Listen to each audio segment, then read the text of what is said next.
Political analysts believe that the Citizens Coalition for Change, CCC, is unlikely to gain support from the Southern African Development Community, SADC, and the African Union, for their demands for fresh elections. The CCC has raised concerns about the integrity of the 23rd to the 24th of August 2023 polls, which declared President Emmerson Mnangagwa as the winner.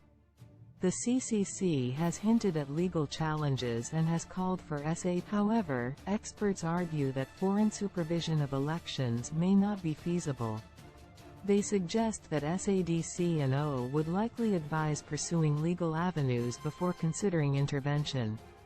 The CCC's past calls for international supervision of elections have also been unsuccessful. Local political analysts emphasize the need for the opposition to protect their current gains and engage in political dialogue to reform election institutions.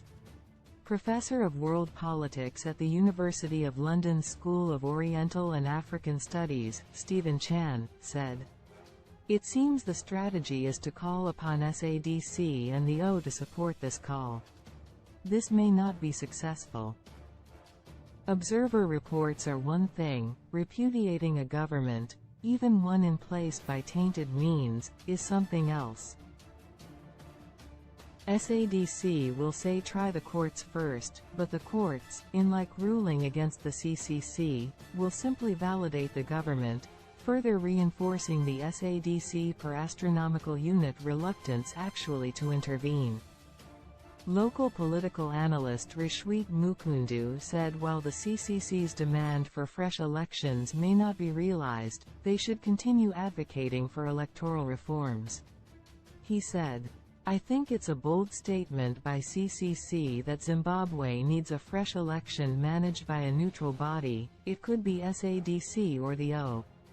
Of course, the question then is, will that be accepted more so in light of what the Constitution says? The key question is, what happens to the Constitution of Zimbabwe in terms of the management of elections, which essentially puts the Zimbabwe Electoral Commission, ZEC, in that position and role?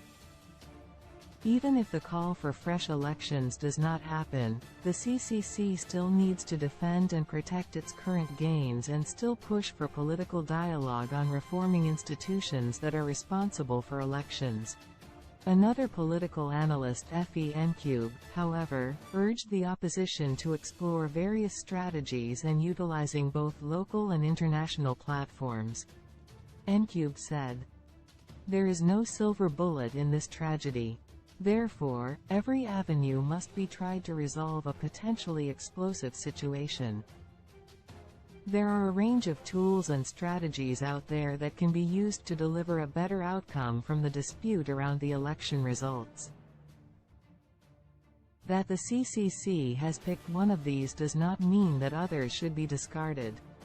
Instead, the situation may actually require a combination of strategies and the wise use of local and international platforms." Advocate Tabani Mpofu disagrees with the opposition CCC's call for fresh elections, suggesting they focus on protecting their current gains and recovering what they believe was stolen. The CCC won 73 seats in the National Assembly during the recent harmonized elections, but their presidential candidate, Nelson Chamisa, lost to President Emmerson Mnangagwa of the Zambia. They are my